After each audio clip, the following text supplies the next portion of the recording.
Hey, everybody. Welcome back to Crazy Money. I am your host, Paul-Ollinger. My guest this week is Richard Reeves. He's a senior fellow at the Brookings Institution and the author of a new book called Of Boys and Men, Why the Modern Male is Struggling, Why It Matters, and What to Do About It.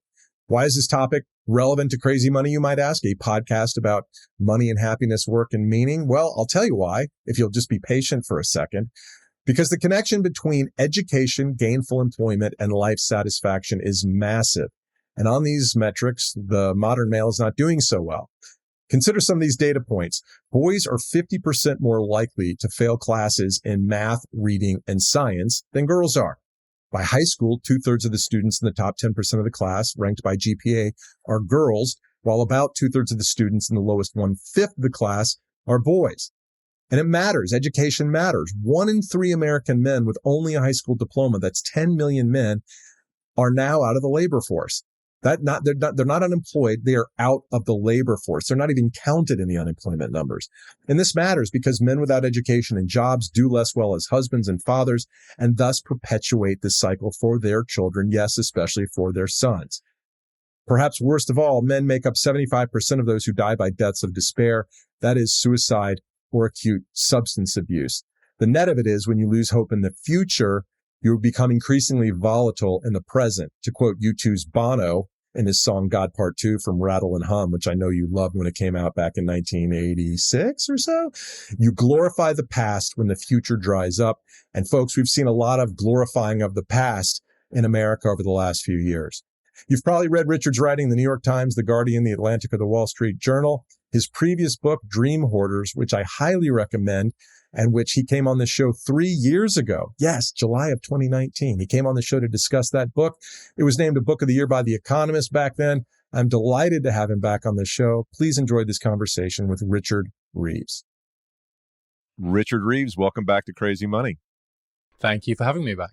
The new book is called Of Boys and Men, Why the Modern Male is Struggling, Why It Matters, and What to Do About It, which raises the obvious question. What do you have against women, Richard? Yeah, well, you need to get my wife on the show, I think, to ask her about that.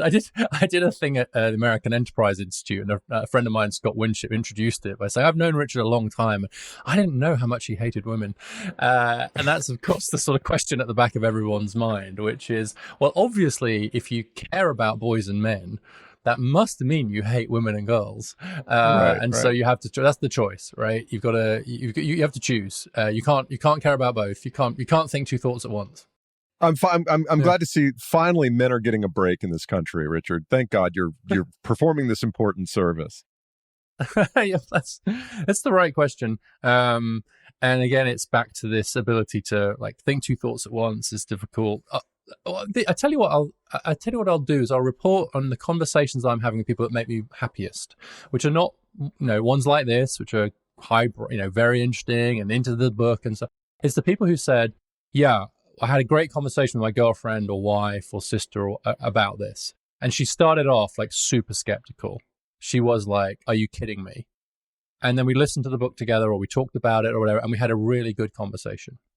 There is literally no piece of feedback I could get that would make me happier than that. Right. So you're opening the eyes of the world to an issue that's going on. What is it that boys and men are struggling with these days? Well, the first point to make is that it's not all boys and men. The ones I'm most worried about are working class men and black boys and men especially. It's not the elite. The elite men, by and large, are managing to adapt to the new world pretty well, the new world especially of gender equality.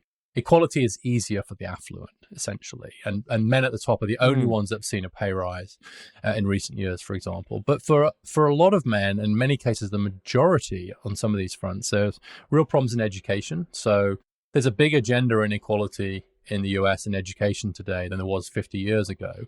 It's just the other way around. And so whereas 50 years ago, men were 13 percentage points more likely to get a college degree. Today, women are 15 percentage points more likely than men to get a college degree. So there's been a complete reversal of the gender inequality. And you might say, well, what's wrong with that? Well, we thought there was something wrong with it when there was, not quite such a big gap the other way. And we did a lot about it, quite rightly.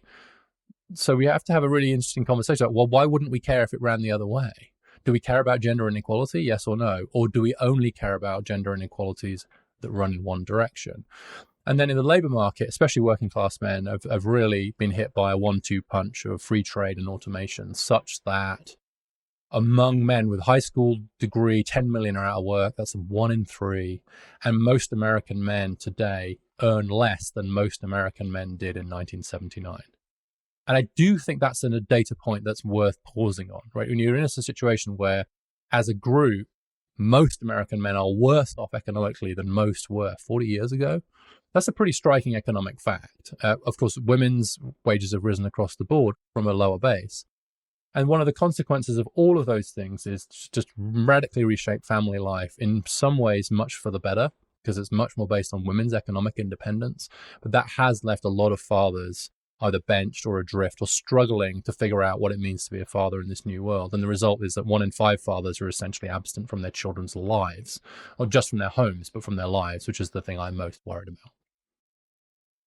Your previous book, Dream Hoarders, was all about the sort of the momentum that the upper middle class has that perpetuates itself. It seems like a lot of those same factors are at work here, that the affluent are going to be better off. They're going to make the decisions to stay married and to parent their children because they can, because it's easier for those of us who, like you and I, have good educations, and we've been able to achieve economic autonomy, and we can do basically the work that we choose to do. But that's not the case. And we can raise our children so that they can do the work that they choose to do. But that's not the case for the average or median person, median male in the country.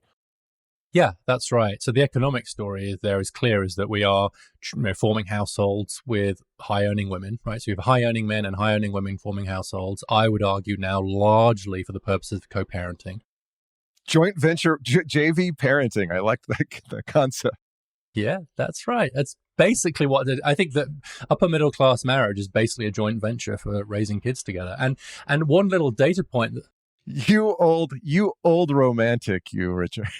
I know. Well, that's what I said to my wife. It's like I've drawn up the papers. Shall we partner? Well, but it's interesting to me that only 1 in 5 Americans now think that marriage is important to a fulfilling life. And it's also interesting to me that the most economically powerful women in the history of the world, i.e. college-educated American women, I'm just going to state that as I think that's a perfectly defensible statement, that hard to find a more economically independent group of women in the history of the world, are most likely to be getting married and staying married, which is exactly the opposite of what the leaders of the women's movement expected. The whole point of the post-war women's movement was so that you didn't have to get married. You read Gloria Steinem's statements, etc. It was just marriage is a site of oppression. Marriage is where women get, it's the bondage of women into marriage. Marriage was seen as absolutely the enemy of women. And yet the most educated and the most liberal women, in many cases, are flocking to get married. And the only answer I've been able to come up with is it makes economic sense to combine these household resources and to raise kids together. And the last thing I'll say is that for men at the top of the distribution, actually it's easier to cope with this greater gender equality because they still have professional status. They still have other forms of status. They're not so reliant on the traditional breadwinner status because they're still making podcasts. They're still writing books. They're still whatever. They generally haven't abandoned the labor market and gone into the home. Most of them have retained their professional identities, and that makes it easier for them to cope with the recalibration of the relationship with women. So it's all about optionality, because even you see the most educated women and the ones from the highest earning households are the ones most likely to take time off to raise their kids, right?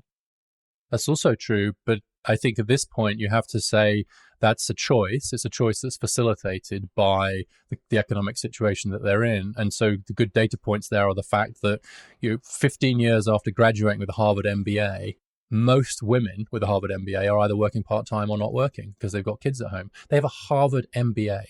It's really hard to argue that they've been brainwashed into thinking that they have to be a stay-at-home wife and mother at that point. You have to believe that's an option that they're executing. And by the way, the more money that their partner earns, the more likely they are to take that option. So it's very clear to me that that's an option set. That's not sexism. That is aggregated individual choices to optimize whatever utility they're creating in that household, right? That's my view. You'll still find people that say, well, even there, those women, they've been taught by society that they should stay home, etc. And I got to tell you, if it's a 6-month-old or maybe up to a 1-year-old, that doesn't seem to be true.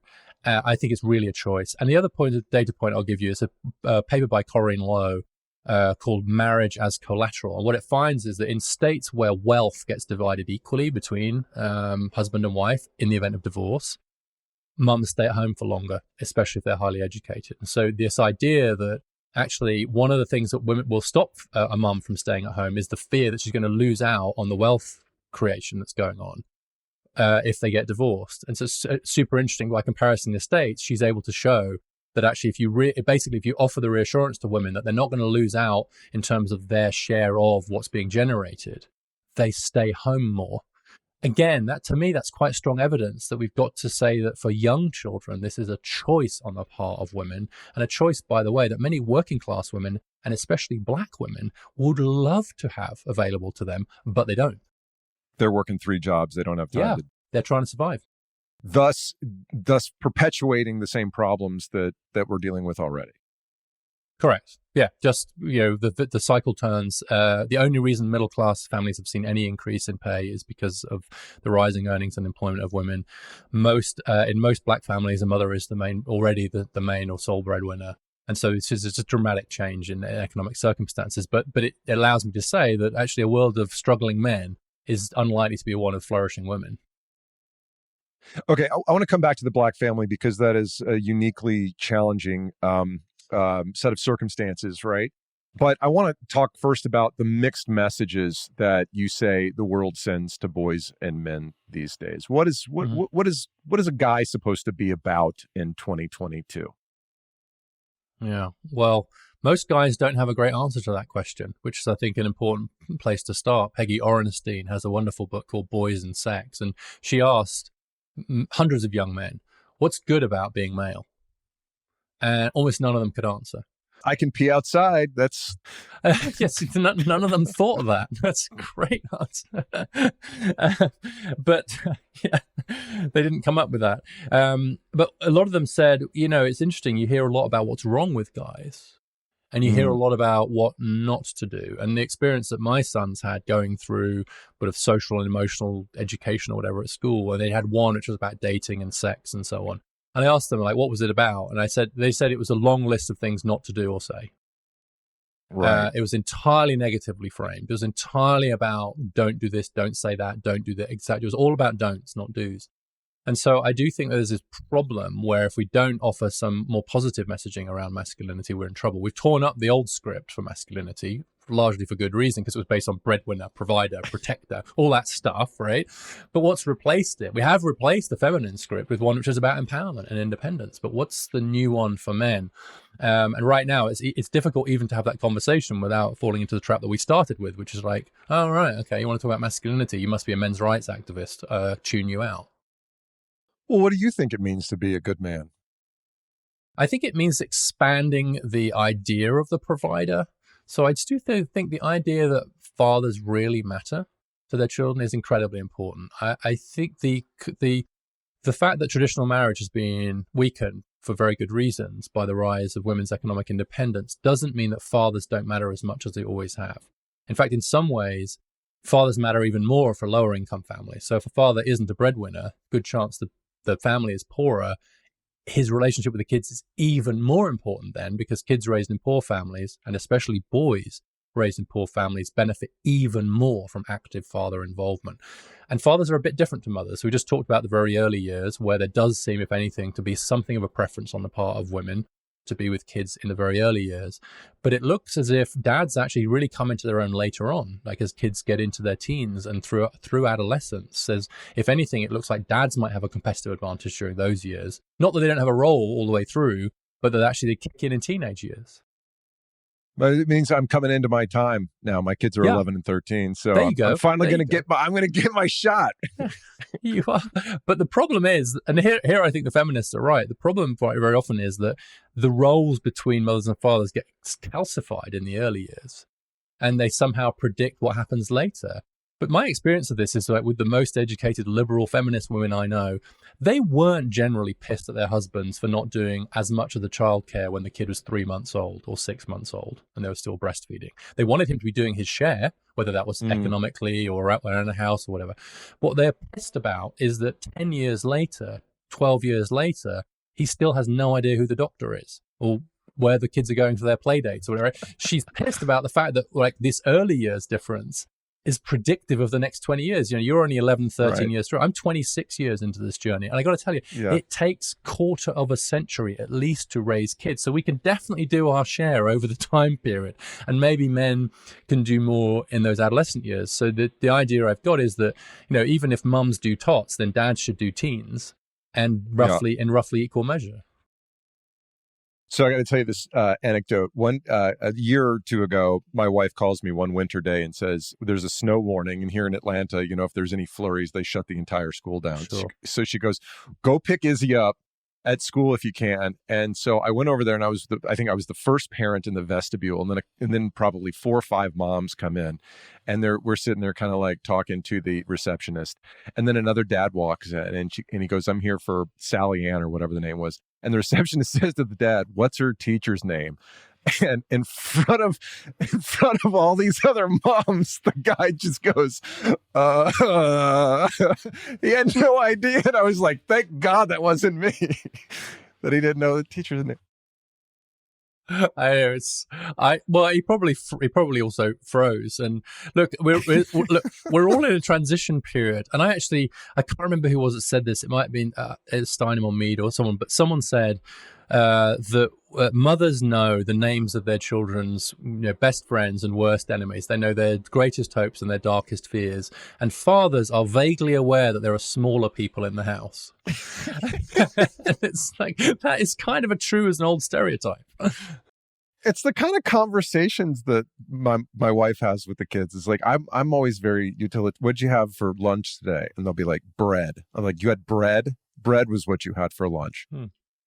Glad we paid for that meal service. But anyway, moms have better conversations with, my wife has better conversation. Well, hang on. Are your kids boys or girls or both? But boy and a girl.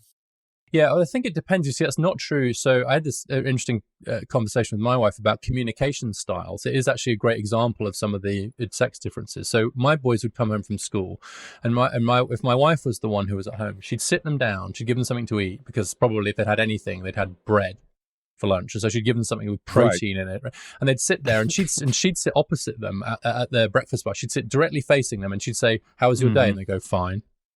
What did you do? I don't know. How was math? Don't know. And she gets really frustrated. And then a few hours later, I'd be video gaming with them or driving them to soccer or something like that. And they'd just say, "Hey, this really weird thing happened at school today." And I go, "Oh, what was that?" While we're shooting or while we're playing. And I'd say, "This girl said this really weird thing to me," or whatever it was. I tried to explain to my wife that it's quite well known in psychology that on average, guys do better shoulder to shoulder, not face to face. It's more of a feminine communication style. Is go face to face, right? Sit directly in the eye. Whereas guys do better shoulders. That's why we fish. That's why we play golf. That's why we go to sports matches, so that we can be doing something else while we're actually talking. And that was really my experience with the boys, and that was something that my wife actually really learned from. But that means that your presence there on an ongoing basis is that much more important, because you can't schedule meanwhile interactions. I mean, you just have to be there when the kid opens up and wants to share. That's about that's why I find the debate about present absent fathers a bit outdated, because much more important is quality of the relationship with the kid, time spent with them. It's relational. It's based on the relationship, not the residence. Now, it's obviously easier to have that kind of time with them if you're co-resident with the mother, right? It just makes it easier. I think it's crazy to deny that. But on the other hand, it's also clear to me that the relationship, even if it's harder to sustain, even when you're not living together, is much more important. That's why I'm really focused on fatherhood rather than I am on marriage. And I did actually find one interesting study which looked at the outcomes for kids whose father lived in the same home, but they had a very distant relationship with him. Very, very weak, distant relationship, versus kids whose fathers didn't live in the same home as the mother, but they spent a lot of time with the father and had a very good relationship with him. And the latter group did much better. And so the lesson for me there is, like, let's not confuse the means and the ends here. The end is the relationship. And one means to that is co-residence.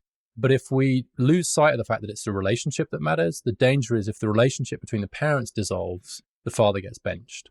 And that's the problem we face right now. The fatherlessness is the result of the lack of co-residence. And when 40% of kids are born outside marriage, that's an insane way to structure parenting. You cite some statistics that were eye-opening and disturbing. And one of the is economic based. Non-high school grads, 40% of dads live apart from their children. And then you say also that within 6 years of separation, 1 in 3 kids never sees their father again. Never. Yeah. And then another third only sees him one time a month. Yeah. That's just scary as all hell. Yeah, the latter numbers especially. I mean, I'll be honest, they really shocked me. Those numbers you have to sort of go back, triple check, have someone else double check again, have someone else. They really because they were so depressing. But they actually speak to exactly this problem we just talked about, which is we haven't managed to restructure fatherhood and parenting in such a way that if the mother and father aren't co-resident, they don't continue to co-parent. The goal here has to be to facilitate and support co-parenting, even in the absence of co-residence. And what's really interesting about this is that that's a big problem for unmarried men. So most of those numbers you talked about, because marriage rates are much lower among less educated men. So most of the people you just talked about, they weren't married. Whereas divorcing couples, they have we have a good system for that. And I was really encouraged to see there are very few, almost no sole custody awards now in divorce courts. And after divorce now, fathers are getting a third of the time with their kids, and according to the court order. Now, that's not 50%, but it's way more than it used to be. And a third of the time is a good chunk of time. But for unmarried fathers who don't have the divorce system to help them out, if they don't end up staying with the mum and they don't have a good legal system to support them, both society and law is kind of saying, yeah, you're done. Sorry, off you go. Now, it doesn't mean they shouldn't take responsibility. A big part of my message is, look, fathers, like positive, responsible fatherhood, to me, is actually the social institution that we most need to build up to keep connecting those dads to the kids. It's actually unconscionable that we should have the numbers you just cited. Jordan Peterson talks a lot about the roles that men should play in the world. What does he get right? What does he get wrong? Well, he does get the bit right about, get your act together, right? Have agency, have autonomy. And it's easy to trivialize his stuff about, make the bed, stand up straight, and so on. And I think all of my sons, at least 2 of them, read his 12 Rules for Life. And I got to tell you, the chapter about make your own bed, that's the one I really wanted to sink in. It turns out, no, they still didn't make their bed. So they were like the worst Peterson acolytes ever. But some of that I think is true, get your act together. But I think what he gets wrong is he does a couple of things wrong. One is he doesn't, I think, for all his compassion for the plight of men, he doesn't really see these structural difficulties that they're having. He doesn't understand how the education system needs reforming. He doesn't understand that the labor market's changed. It is very individualistic. He's a psychologist, so understandably, he's very, very much about you as an individual. Whereas maybe because I'm a policy wonk, I'm thinking, why is the education system failing boys? He's more about why are boys failing. I'm more about why are we failing boys. The other thing is that in my assessment, he overstates the biological differences between men and women to justify very sharp divisions of labor, say around parenting, marriage, but also in the labor market. He's close to saying, of course, we don't have any women engineers. Their brains don't work that way. And that, my view is that you're not going to get 50% of engineers are women because of the differences between men and women, but the distributions overlap quite a lot. You should get at least a 25-30%. So, whereas the left deny biology altogether, people like Peterson overweight biology, in my view, and make it a bit too determinative. So we've talked about the discrepancy in educational achievement right now. We've talked about the decline in real income. What are the consequences of all this? You talked about deaths of despair. What does adulthood look like for the non-affluent man in America? Well, for a lot of them, it looks pretty grim. And the deaths of despair you just referred to are a really good symptom of that. That includes deaths from suicide, drug overdose, or alcohol-related illnesses. And men are at least 3 times higher risk for a death of despair than women. Why is this? Is it just because we're uptight and always our brains are going too much? It can't be that different. What is it about our biology? Well, I mean, suicide, and it's hard sometimes to tell. Drug overdoses, and suicide, they overlap a lot. There's this kind of sense of just checking out one way or the other. I mean, of course, the ultimate checking out is tragically in suicide, but even the other things we're talking about, like opioids, men account for 70% of opioid deaths. In Washington State, there are new numbers now. It's 3/4 of opioid deaths are for men. And those are also drugs of retreat. They're not drugs you take to go out partying. It's not MDMA to stay up all night. It's not cocaine to be more interesting at a dinner party. It's a drug of retreat. And in fact, one of the reasons the deaths are so high is because the men, they are mostly men, are alone. And so there's no one to resuscitate them, whereas with other drugs, there's usually someone else around. And I think it speaks to this sense of redundancy. We just talked about fathers and how actually many of them just feel like they don't matter as fathers anymore. Maybe they're struggling in the labor market. Maybe they don't have a job. What's their role? And I was very struck by a study by Fiona Shand and others, which I quote in the book, of suicide among men. And they looked at the words that men had used to describe themselves before their suicide or suicide attempt. And the two most commonly used words to describe themselves by those suicidal men were useless and worthless. And it seems to me quite obvious if you create a situation where people feel that society, maybe their family, community doesn't have any use for them, they don't have any worth, then I think it's not surprising that so many of them will end their lives in one way or another, tragically. Whereas for women, once they become mothers especially, there's a very strong sense that they matter. If nothing else, they matter to their kids. They're also doing better in the labor market, so there's more employment opportunity, etc. And so there's just, it turns out, and this is, I think, an important truth, although it's an unpopular one in some ways, is that males are a bit more fragile. Their role in society is more fragile. It's more socially constructed. It's easier for it to collapse under certain conditions. And for working class men especially, those conditions have really been against them for a few decades now. And we're training boys to do one kind of work, or maybe we should be expanding, you suggest, the kinds of work that we encourage boys and men to think about as they grow into adults. Yeah, I think I actually have two thoughts here, which in some ways seem contradictory, but I hope they don't end up being contradictory. One is that there are still quite a lot of jobs that require vocational technical skills, more like hands-on kinds of skills, which are predominantly done by men, and I think will continue to be done mostly by men, if not quite as predominantly. And so I do think we need massive investments in vocational training.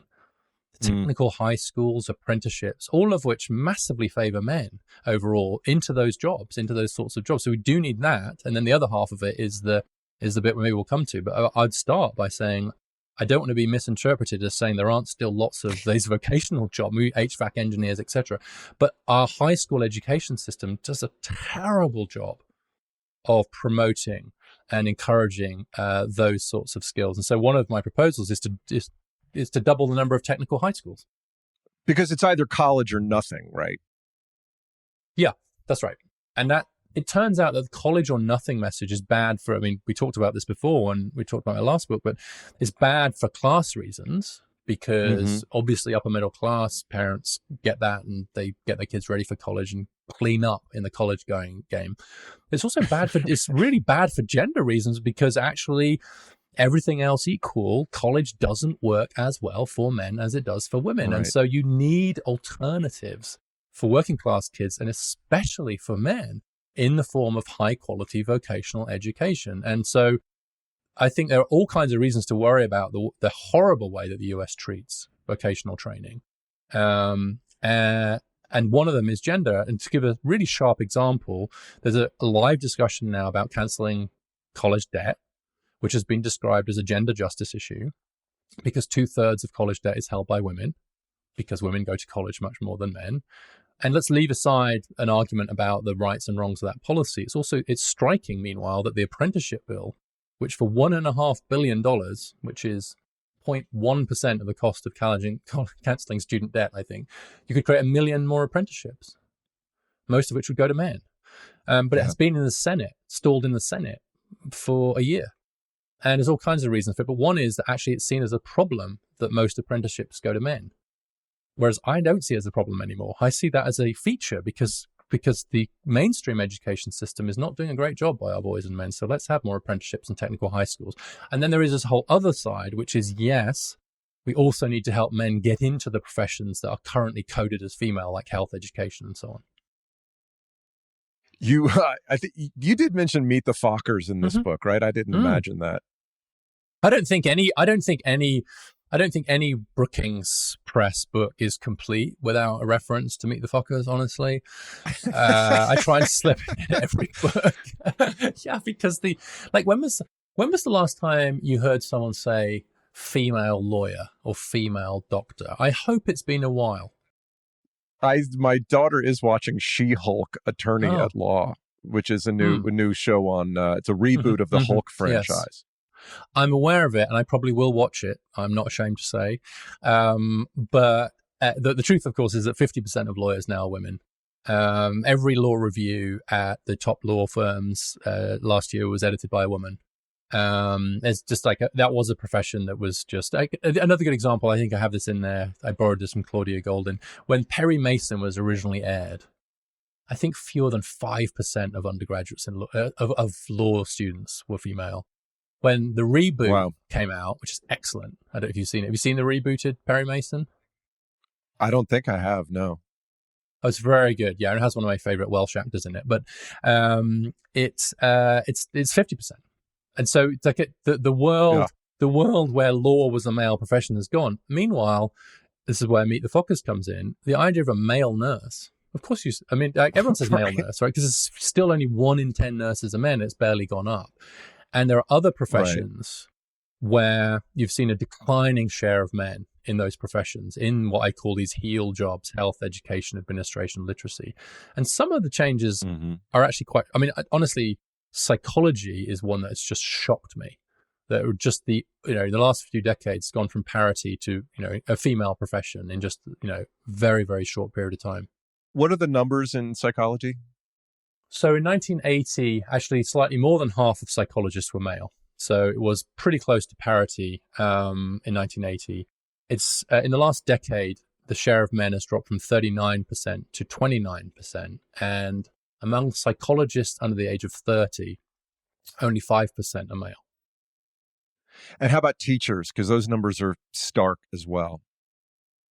Yeah, so back to 1980, particularly in elementary and middle school, it was 40% of teachers in elementary and middle were male. Now it's down to 20%. So it's halved. We've halved the number of male teachers in elementary and middle. The drop has been a bit less sharp in high school, but the overall trend has been down. So they're now only 24% of K-12 teachers are men. It was 33%. Now, why does that matter? It matters for 3 reasons. One is because there are jobs in those spaces, and so if you have men, right? Men need jobs. Here are jobs. The problem is actually the credentials that are required. So that's a different conversation. But here are some jobs, guys. It also matters because some of those professions, nursing is a great case in point, but teaching also, there are labor shortages, and it's a bad idea to try and solve labor shortages with only half the workforce. But the third, and I think most compelling reason, is because the evidence is quite strong that in schools, the boys do better if they have some male teachers, and especially in subjects like English.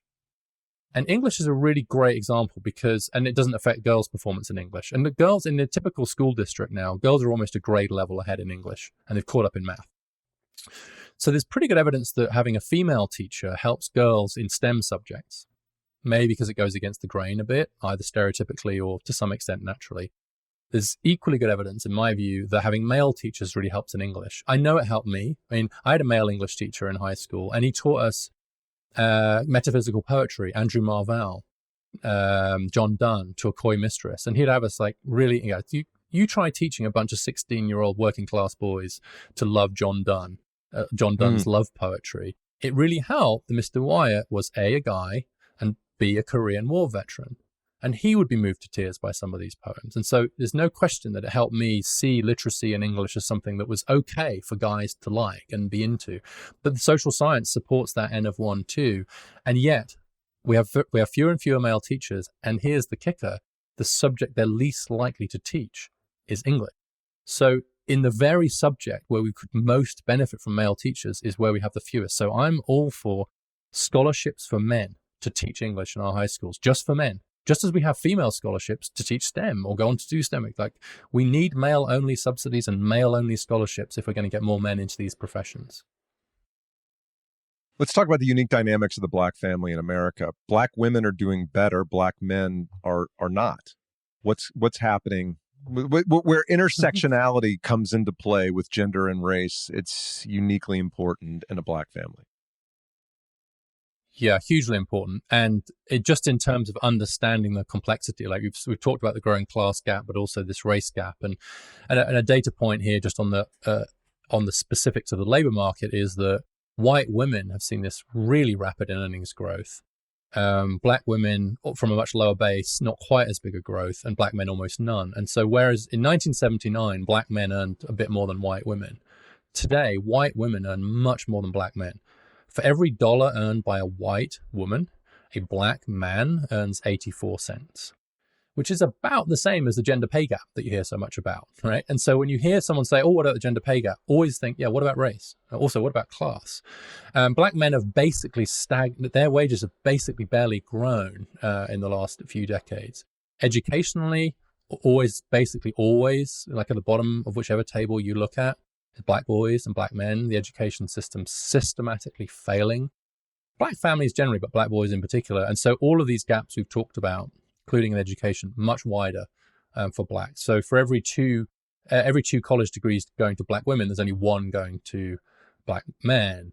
Black women are, as I've said, primary breadwinners, etc. And so there's a very different economic, and it has been for a long time, a very different economic dynamic going on in black families.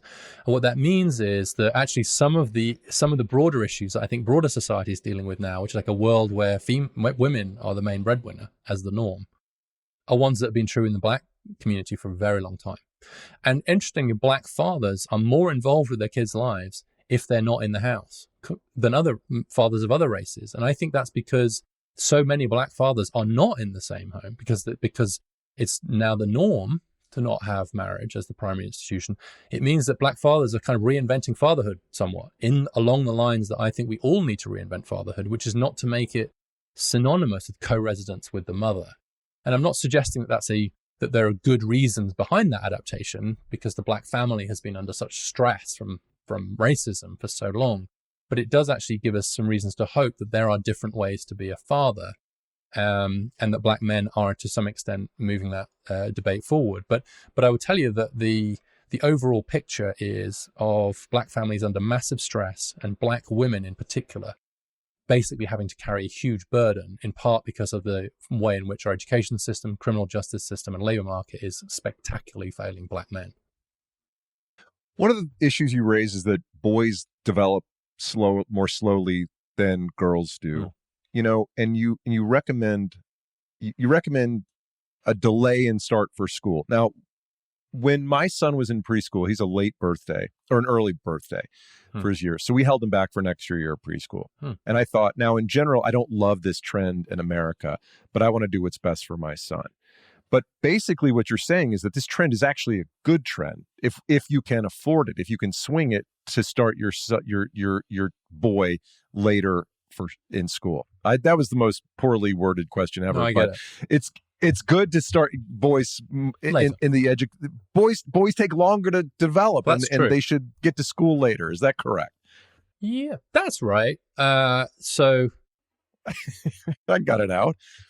The average, on average, like, can we just assume everything's on average? Yes, and actually, in particular, I draw attention to the fact that the developmental gap between boys and girls is biggest in adolescence.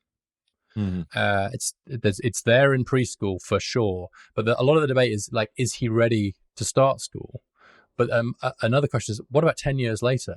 I'm more worried about whether he's ready to start high school than whether he's ready to start kindergarten, because there's a lot of evidence that actually boys are just not as ready. And ninth grade, by the way, is where a lot of boys really crater.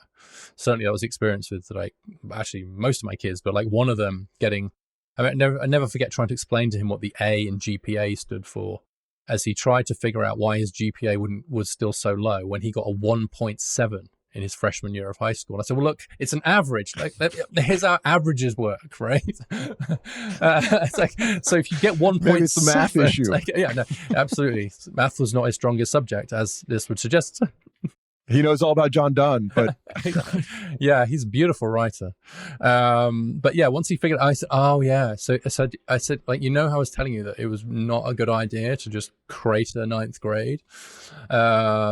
This is it, because he gets to junior year and goes, wait, why is my GPA so low? I was like, because you crashed. Anyway, and so I actually think that by default, it would be good to have boys starting school a year later, because girls are developmentally about a year ahead in adolescence, particularly in these organizational skills. It's more the prefrontal cortex bit of the brain develops earlier. And that's the bit that has you turn your chemistry homework in, right? So the prefrontal cortex gets you to chemistry class, remembers there's homework, takes the homework home, does the homework, turns the homework in on time, right? That's the bit of the CEO of your brain. And girls just have it earlier and stronger than boys do. And so if you have an education system that rewards you turning in your chemistry homework on time, then it's no surprise that girls account for 2/3 of the highest GPA scorers in high schools now. So let's recognize that developmental gap and just default start boys in school a year later. The irony is actually that people like you are the ones who are doing it most. And our sons, people like us, are the ones who will least benefit from it, because they would have all the other advantages anyway. It's actually poorer boys who would benefit more. So if we could provide childcare, an extra year of pre-K, I think that would benefit the poorer boys even more than it would the more affluent boys. What other solutions do you propose to help address the issue with boys and men? A massive recruitment drive of male teachers. We've already talked a bit about that, but scholarship subsidies. I find the fact that the teaching profession is just becoming more female dominated by the year without comment to be frankly shocking and slightly unconscionable. And so I just think we need concerted, intentional public policy efforts to get more men into teaching, get more boys thinking about teaching into our classrooms. I would say the same about subsidies to get men into these broader heel professions, health, education, etc., just as we do for women into STEM. We've got to help more men get into those professions. And in terms of fatherhood, I'd very strongly advocate for paid leave policies that treat men and mothers and fathers equally and give equal paid leave to fathers as to mothers. What level you set that at is a different question. Of course, the US has no federal paid leave right now, but a number of states do. In a fit of wild utopianism, I called for 6 months for each parent, for each child, which right now only Finland gets close to in the world. So I'm well aware that in the current US that seems crazy. But on the other hand, it is extraordinary to me how we've transformed family life and barely transformed the workplace. The failure to kind of reform our labor market institutions to fit with the new world of work is extraordinary. And so whilst we're very often promised family-friendly employment, actually what we end up producing is employment-friendly families. We bend our kids' schedules, our own lives, breakfast clubs, after-school clubs, etc., to fit with an unreformed view of the labor market. And that's just really bad for our kids. The point of the women's movement wasn't for women to work the same way men had always worked. It was for everybody to work differently, and paid leave would help with that. And as we've alluded to earlier, the treatment of unmarried fathers in the US legal system is a big problem as far as I'm concerned. And so reforming child support, making sure that unmarried fathers are treated with more respect and more similarly to married fathers would go a long way to send a signal that dads matter, period.